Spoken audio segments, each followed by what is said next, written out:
Ya estamos de vuelta, César. Bendiciones. Estamos, sí, firme aquí ya para seguir aprendiendo. Súper. Ahora entramos en la parte que tiene el mayor sabor del día de hoy, que es la recapitulación o la reformulación de los 10 mandamientos en este escenario de entrada a la tierra prometida. Y este es, a mi entender, el capítulo 5 y el capítulo 6 del Deuteronomio, eh, tipo dan el contenido programático, el programa de acción de la entrada a la tierra prometida.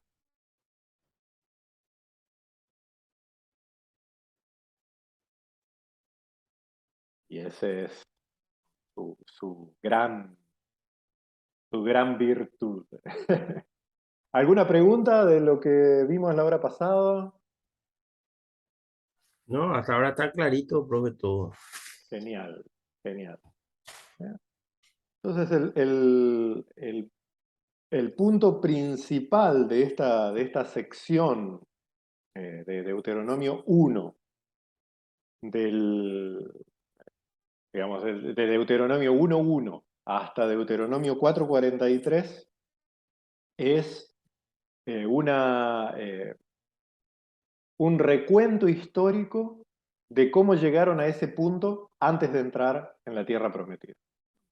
Entonces, más o menos lo que hay que recordar cuando hablamos de esa sección es una mirada retrospectiva y esas llamadas de atención a esos tres temitas que mencionaba. ¿Sí? Dios quiere un pueblo que manifieste su justicia. Dios es el soberano del pueblo, no soberano como se entiende hoy en día de alguien que manipula o digita, sino de que Él es la garantía de esa justicia. ¿Sí?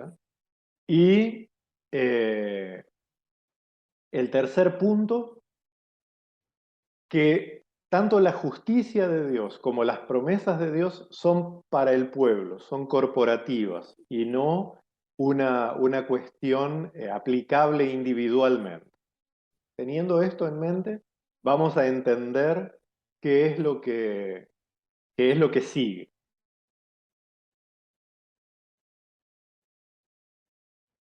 Y ahí es donde entramos, ahí está entrando Sergio ya, es donde entramos en el capítulo 5.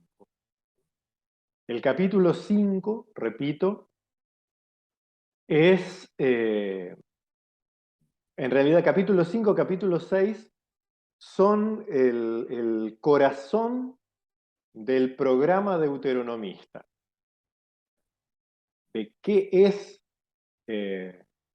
o en qué se basa la alianza del Israel que va a entrar en la tierra prometida. Entonces vamos a empezar ya con Deuteronomio capítulo 5, pero antes de entrar al capítulo 5, perdón, antes de entrar al capítulo 5, vamos a leer nomás, sin mucho comentario, Deuteronomio 4, del versículo 32 al 40. Un texto un poquito más largo, pero 9 versículos. Deuteronomio 4, 32 al 40. Sí, leo, profe. Por favor. Sí, porque pregunta ahora si en los tiempos pasados que han sido antes de ti, desde el día que creó Dios al hombre sobre la tierra, si desde un extremo del cielo al otro se ha hecho cosa semejante a esta gran cosa, o se haya oído otra como ella. ¿Ha oído pueblo alguno la voz de Dios hablando de en medio del fuego como tú lo has oído sin perecer? ¿O ha intentado Dios venir a tomar para sí una nación de en medio de otra nación con pruebas, con señales, con milagros y con guerra y mano poderosa y brazo extendido y hechos aterradores como todo lo que hizo con vosotros Jehová vuestro Dios en Egipto ante tus ojos. A ti te fue mostrado para que supieses que Jehová es Dios y no hay otro fuera de él. Desde los cielos te hizo oír su voz para enseñarte, y sobre la tierra te mostró su gran fuego, y has oído sus palabras de en medio del fuego. Y por cuanto él amó a tus padres, escogió a su descendencia después de ellos, y te sacó de Egipto con su presencia y con su gran poder, para echar de delante de tu presencia naciones grandes y más fuertes que tú, y para introducirte y darte su tierra por heredad como hoy. Aprende pues hoy y reflexiona en tu corazón que Jehová es Dios arriba en el cielo y abajo en la tierra, y no hay otro. Y guarda sus estatutos y sus mandamientos, los cuales yo te mando hoy, para que te vaya bien a ti y a tus hijos después de ti, y prolongues tus días sobre la tierra que Jehová tu Dios te da para siempre. Amén. Estos dos versículos últimos, 39 y 40, por favor léelos de nuevo, Ok. por gentileza. Aprende pues hoy y reflexiona en tu corazón que Jehová es Dios arriba en el cielo y abajo en la tierra, y no hay otro. Y guarda sus estatutos y sus mandamientos, los cuales yo te mando hoy, para que te vaya bien a ti y a tus hijos después de ti, y prolongues tus días sobre la tierra que Jehová tu Dios te da para siempre. Amén y amén. Termina este recuento del pasado, del que hablábamos en la hora anterior, con el porqué de la ley de Dios, el porqué de la alianza, el porqué de la tierra prometida. Porque Dios es bueno.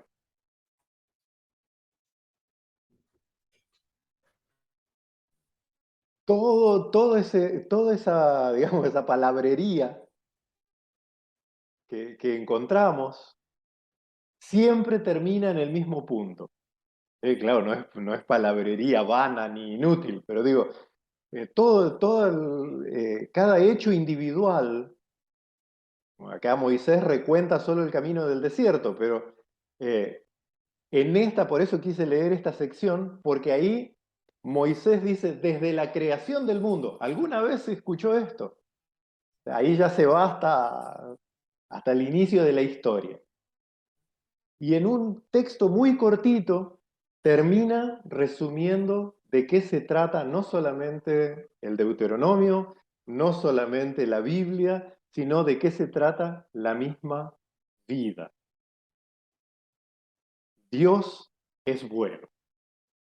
Dios es Dios en el cielo, en la tierra. Dios es Dios. Y Él te da estos estatutos, Él te da estas promesas, Él te da esto para que tengas una vida feliz. Ese es el propósito de Dios. El propósito de Dios no es Dios mismo. El propósito de Dios es hacernos felices. ¿Ah? Y esto hace al Deuteronomio tan diferente. Cuando leemos la exposición de la ley en Éxodo, ¿cuál es la escena donde se da la ley? ¿Sí? Una montaña, truenos, rayos, temblores, terror. En cambio aquí, Moisés les recuerda la alianza, que la alianza, es un deseo de Dios de que tengamos vida plena.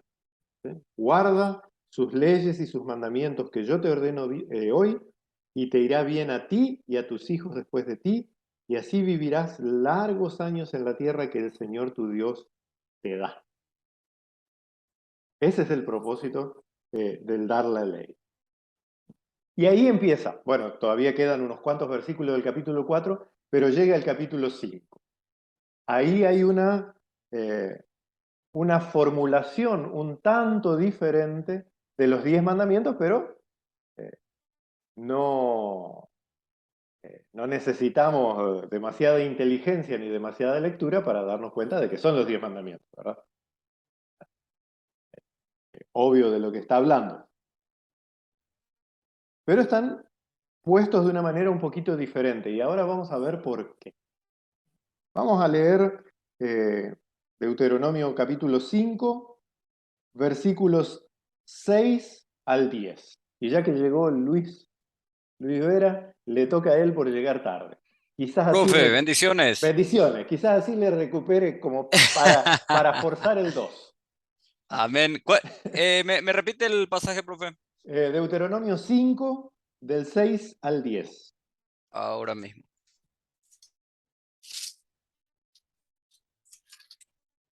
César está feliz porque le vio a su ahijado. 5 Sí, del 6 al 10. Dice, Sí. yo soy Jehová tu Dios, que te saqué de la tierra de Egipto, de casa de servidumbre. No tendrás dioses ajenos delante de mí, no harás para ti escultura ni imagen alguna de cosa que está arriba en los cielos, ni abajo en la tierra, ni en las aguas debajo de la tierra. No te inclinarás a ellas ni las servirás, porque yo soy Jehová tu Dios, fuerte, celoso, que visito la maldad de los padres sobre los hijos hasta la tercera y cuarta generación de los que me aborrecen, y que hago misericordia a millares a los que me aman y guardan mis mandamientos. Amén. Amén. Aquí tenemos la razón de la alianza. ¿Sí? El primer mandamiento es el mandamiento. Todos los demás dependen de este primero. La fidelidad de Dios, el honor de Dios, la santidad de Dios, la lealtad de Dios, la generosidad de Dios, todo provienen de yo soy Jehová tu Dios que te saqué de la tierra de esclavitud. Eh,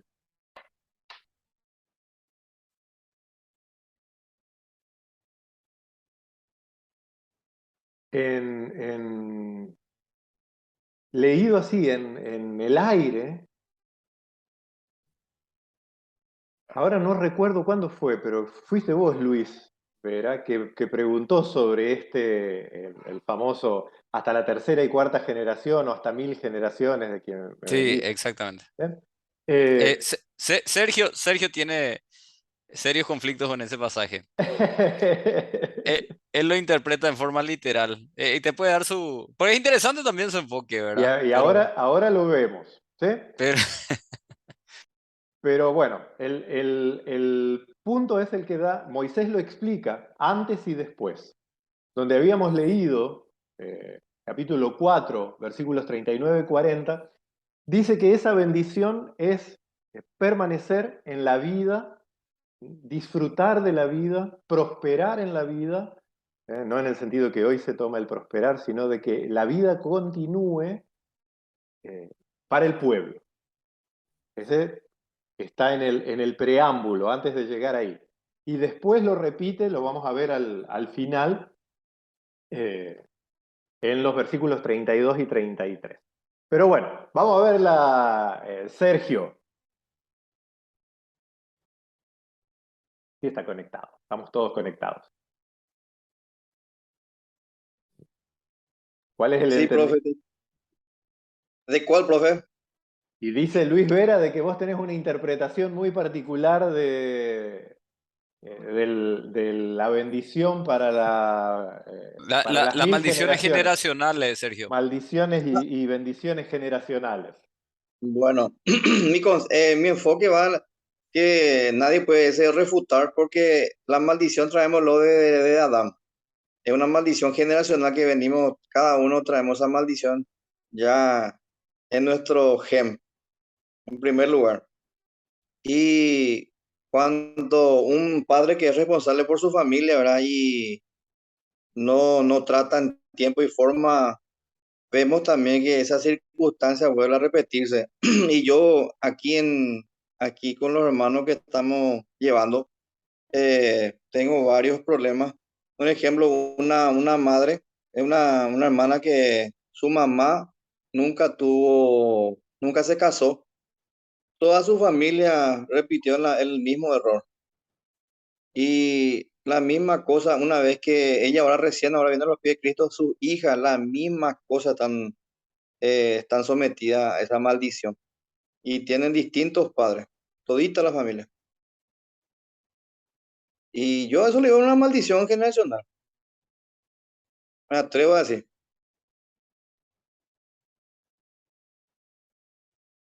Entonces, nacer de padre desconocido es una maldición generacional. Claro que sí, porque son hijos bastardos, no tienen Amén, identidad. amén por Jesús.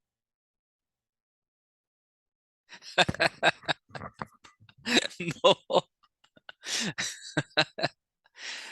Ay, Amén por tipo, Jesús. tipo Condorito ese plop. No, profe, pero así hablando tristemente, es muy penoso lo que voy a contar. La hermana me comentó que había hombres que manoseaban a sus hijas, que no son su familia, y eso es vidrioso y muy triste lo que pasó en su matrimonio, digamos entre comillas. Hay muchas cosas que están pasando que muchas no podemos ventilar, ¿verdad? Que por razón de respeto, pero es una arista de lo que puedo comentar.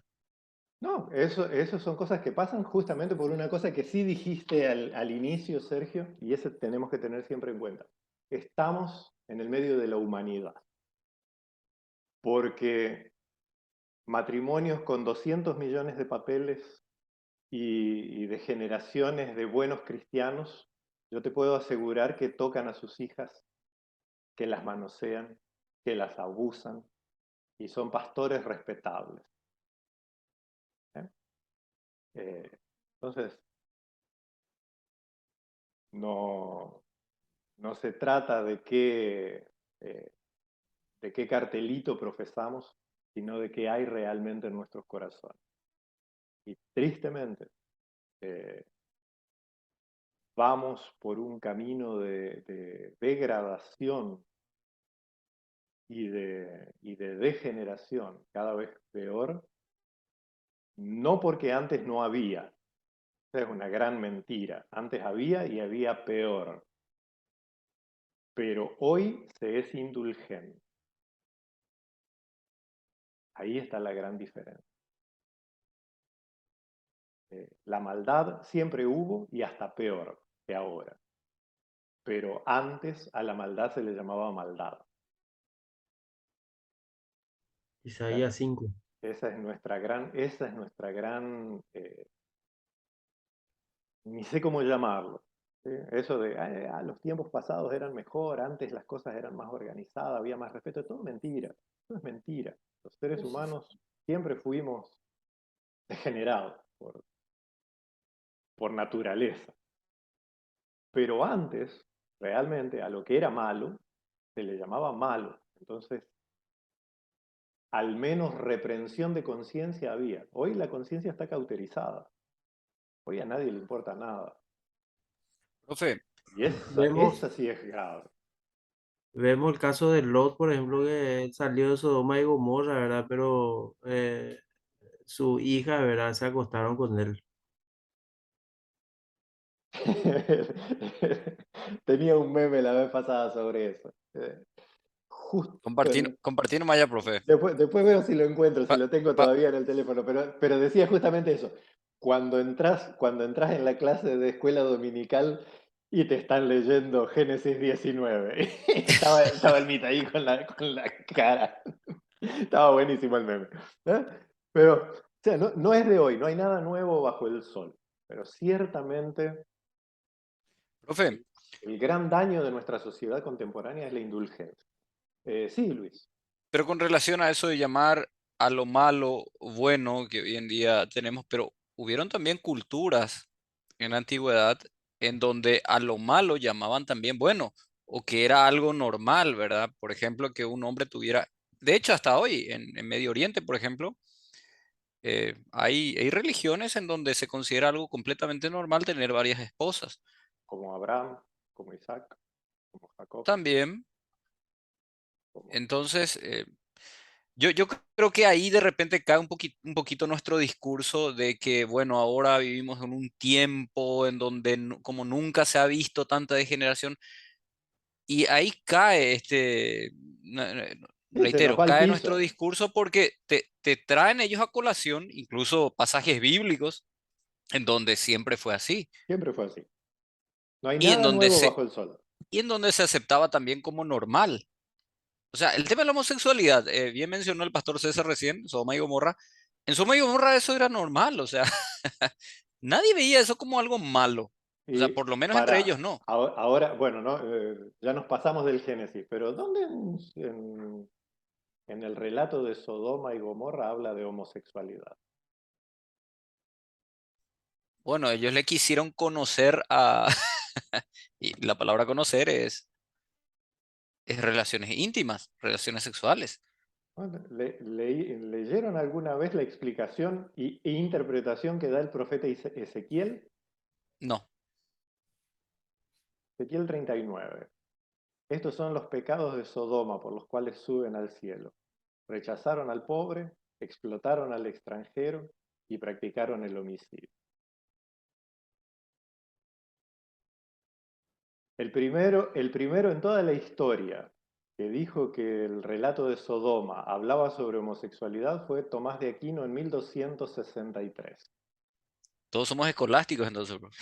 Yo no, pero hasta ese año jamás nadie, ningún cristiano, ningún autor cristiano habló de que Sodoma, el problema de Sodoma era la injusticia. Sí, pero también en una parte cuando vinieron estos ángeles, ¿verdad? Bueno, hombres, ¿verdad? Y ellos dicen, saca a esos hombres para que los conozcamos, es decir, sárcalos para que tengamos relaciones con ellos o los sometamos sexualmente, ¿Dónde ¿no? dice eso? Pero la palabra conocer allí en hebreo hace No, alusión a relaciones. no, Y, no en y- y- y lo todas. que, lo O que pasó sea, con esta, sí, conoceremos la verdad y la verdad nos hará libres. Nos vamos a tener que acostar con la verdad, como decían los gnósticos. bueno, no Al, acostarte, pero al sí de tener Sofía. sí tener una relación muy íntima. Allí, profe, ¿verdad? Cuando le dicen a Lot, le dicen saquen, ¿verdad? A esos que están allí adentro para que los conozcamos. Lot le responde, le dice, No hagan no maldad. hagáis esta maldad, yo aquí le voy a dar a mi hija, dice, para que hagan de ella lo que quieren, ¿verdad? Se entiende, ¿verdad? Si Exactamente bien eso, no. ¿Se entiende? No. explícitamente no dice, ¿verdad? Pero ¿a qué se refería? Se Entonces, conocer a entiende. una persona no es ninguna maldad, ¿verdad? Si vamos a No, ir pero vamos, por ese vamos lado. a una cuestión. ¿Se entiende? No, no se entiende. Se han dicho que así se entiende, desde Tomás de Aquino. Antes ningún autor lo interpretó así. ¿Por qué? Porque hasta la Edad Media siempre, algo que después Calvino y especialmente Grotius recuperaron para la Iglesia, que los autores bíblicos interpretan a la Biblia y no ningún doctor ni ningún escolástico. Entonces, hasta el siglo XIII, todos los autores cristianos interpretaban, y los judíos también, interpretaban el relato de Sodoma y Gomorra según las palabras del profeta Ezequiel, que un profeta de Dios interpretó las palabras bíblicas. Entonces, si un profeta de Dios las interpreta así, inspirado por Dios, esa es la interpretación. Pero ¿cuál era el problema?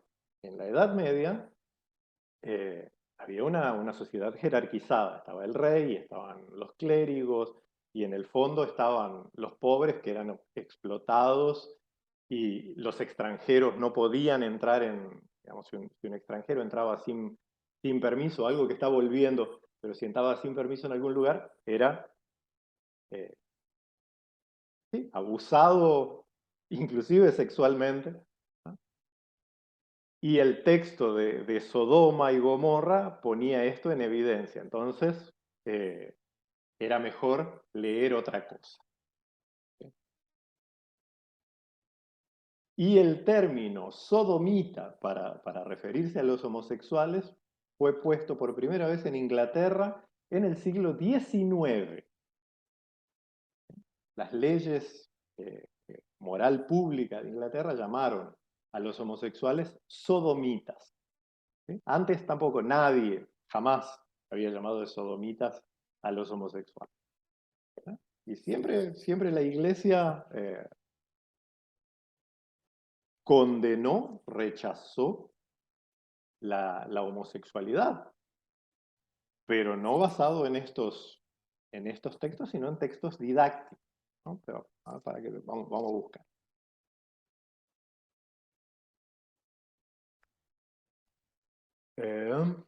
Profe, Sí, estaba buscando en Zacarías 39, dijiste que habla sobre Sodoma, ¿verdad? no, Ezequiel, Ezequiel. y no encuentro yo acá, estoy leyendo acá uno a uno y no encuentro. Ahora se me Lo fue que porque sí no encontré era acá mi en tema. Ezequiel 14 lo que encontré. ¿Qué es lo que dice en Ezequiel 14? Y acá dice Ezequiel 14 sobre el versículo 45, hija eres tú de madre que desechó a su marido, y sus hijos y hermanas eres tú de tus hermanas que desecharon a sus maridos, y sus hijos vuestras madres fue Tea, padre amorreo, y tu hermana mayor es Samaria, y ella y sus hijas que habitan al norte de ti, y tu hermana menor es Sodoma, con sus hijas la cual habita al sur de ti. Todo eso lo que habla sobre Sodoma. No. Y vivo yo, dice Jehová, el Señor, que Sodoma, tu hermana y sus hijas no han hecho como hiciste tú y tus hijas. Dice. He aquí que esta es la maldad de Sodoma, tu hermana soberbia, saciedad Ahí está. de pan y abundancia de sociedad tuvieron ella y sus hijas y no fortaleció la mano del afligido Ni del y del pobre. menesteroso. Y Ahí se llenaron de, capítulo 14, está. y Capítulo se 14. llenaron de soberbia e hicieron abominación delante de mí. Abominación, dice. ¿Sí? Y ese puede Bueno. ser también una aberración sexual Ah, delante de mí. Y bueno. cuando lo vi, las quité. Y Samaria no cometió ni la mitad de tus pecados, porque tú multiplicaste tus abominaciones más que ellas, y has justificado a tus hermanos con todas las abominaciones que tú hiciste.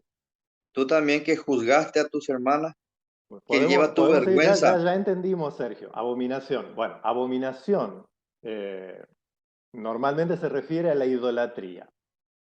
¿Eh? A adorar con sus prácticas, con las prácticas que trajera.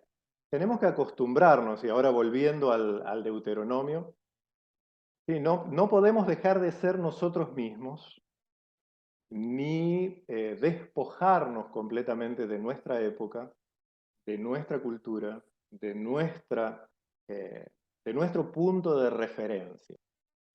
Pero tenemos que hacer el esfuerzo para volver a los textos bíblicos como ellos son y no como a nosotros nos gustaría que sea. Eh, un montón de palabras que muchas veces encontramos en las escrituras vienen cargadas de significados metidos a la fuerza, por costumbre, por cultura, que no tienen nada que ver con lo que realmente está diciendo la escritura. Entonces, aunque no podemos, porque no podemos dejar de ser quienes somos, ¿sí? No podemos dejar de ser personas que viven hoy, 5 de septiembre de 2022, con toda la historia que está detrás nuestro. Pero sí tenemos que hacer el esfuerzo para, para no tomar esto de manera ingenua, de que así como a mí me parece que son las cosas, así deben ser, sino que debo empezar del lado contrario. Lo más probable es que yo esté equivocado, porque no es posible, por simple sentido común, no es posible que por una lectura directa de un texto de 3000 años yo tenga un significado de 3000 años aquí y ahora. ¿Sí? Y una es esta palabra. ¿Sí? 90% de las veces que el Antiguo Testamento utiliza la expresión abominación, se está refiriendo a dioses falsos, ¿sí? Que obviamente cada uno tenía una forma de adoración, digamos, de prácticas, que también contravenían los mandamientos de Dios. Pero en esencia, y ahora volvemos al sentido que tiene la ley en Deuteronomio 5, no se trata tanto de los hechos en sí, sino de qué le da origen a esos hechos. Y por eso hablaba tanto del primer mandamiento. La razón de los estatutos de la alianza no es para que vos no mates, vos no robes, sino para que Dios sea Dios. Si Dios es mi Dios, entonces no voy a seguir dioses falsos. Si Dios es mi Dios, entonces voy a santificar su fiesta. Si Dios es mi Dios, entonces voy a honrar a mis padres. Si Dios es mi Dios, entonces siempre la referencia es el primer mandamiento en esta exposición, ¿sí? El objetivo de los 10 mandamientos no es lograr santidad ni perfección individual, personal, ¿no? Sino más bien propiciar un estado de santidad de todo el pueblo de Dios, de toda la comunidad de la alianza. Por ejemplo, cuando, cuando en Éxodo habla del cuarto mandamiento, dice, bueno, guardarás el día del reposo, tú y tu siervo y tu sierva y el extranjero y el animal y todo, nada más. Es un mandamiento positivo, ¿verdad? No es solo el mandamiento. Guardarás el día de reposo. Sin embargo, en Deuteronomio, ¿cómo dice?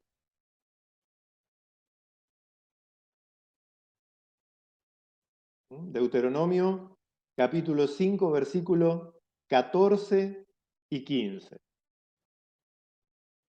Para que se entienda qué es lo que está diciendo el Deuteronomio, que es un poco diferente.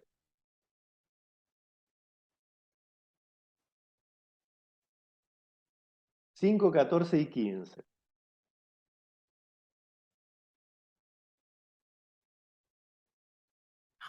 Se dice más el séptimo día es reposo a Jehová tu Dios. Ninguna obra harás tú, ni tu hijo, ni tu hija, ni tu siervo, ni tu sierva, ni tu buey, ni tu asno, ni ningún animal tuyo, ni el extranjero que está dentro de tus puertas, para que descanse tu siervo y tu sierva como tú. Acuérdate que fuiste siervo en tierra de Egipto y que Jehová tu Dios te sacó de allá con mano fuerte y brazo extendido, por lo cual Jehová tu Dios te ha mandado que guardes el día de reposo. Cuando leemos en Éxodo, ¿sí? Esto para que se entienda cómo funciona el programa de la alianza, ¿sí? Cuando leemos en Éxodo es solo el mandamiento, un mandamiento general. Pero cuando se aplica, por ejemplo, leemos en Éxodo 31, si no me equivoco, no me falla la memoria, este mandamiento es únicamente señal para Israel. Solo dentro de donde hubiera gobierno de Israel debía ser obedecido el mandamiento. En cambio acá, el punto es tener memoria de lo que vos pasaste para ser misericordioso con el otro. La ley no es para oprimir, la ley es para liberar. Y volvemos a los 3 puntos que Moisés presentaba, ¿no? Juzguen con justicia, reconozcan que Dios es Dios, vivan con libertad. cosa que en un par de años ellos van a destruir poniéndose reyes. Pero en principio, el propósito del Deuteronomio es dejar asentado cuál es el propósito de Dios para la vida de su pueblo, ¿no?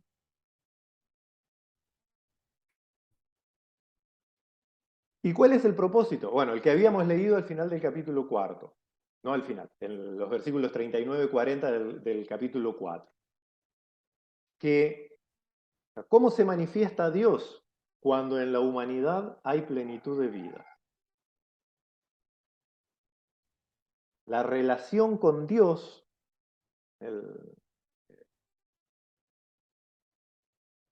hoy leí un texto que me impactó, que decía, el propósito de Dios para la vida humana con justicia, paz, reconciliación, perdón, restauración.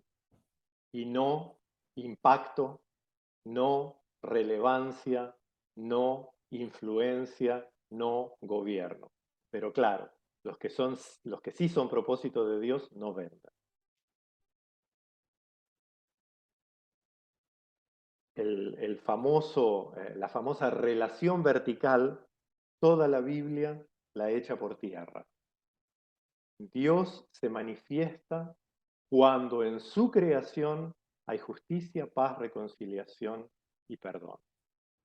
Y eso es lo que Moisés les está diciendo acá a los israelitas.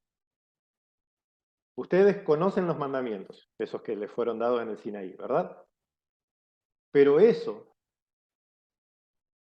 nos puede llevar a la tentación de decir, yo adoro a Dios, entonces soy aceptado.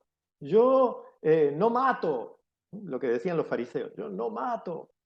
De paso, esta semana ese lo voy a compartir, pero solo en nuestro grupo de WhatsApp, un documental bien interesante que me replanteó muchas cosas, que se llama Jesús el Fariseo. Muy bien fundamentado y documentado. ¿Eh? Jesús tenía mucho en común con la escuela farisea, y por eso es que constantemente peleaba con los fariseos, porque él no les decía fariseos hipócritas, sino fariseos hipócritas. No es lo mismo llamarles fariseos hipócritas que fariseos hipócritas. ¿Eh? Muy interesante, pero bueno, no es nuestro tema. Volvemos a la cuestión de la ley de la alianza. Puesta como está en el Éxodo, es muy fácil caer en la tentación de decir, yo cumplo la ley, yo soy bueno, yo no robo, yo no mato, la famosa excusa.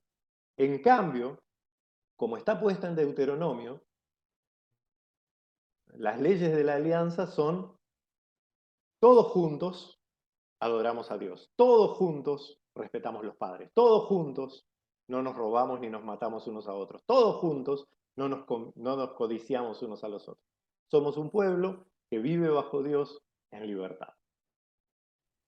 Y por eso que siempre es aplicado en plural. Todo en el Deuteronomio es plural.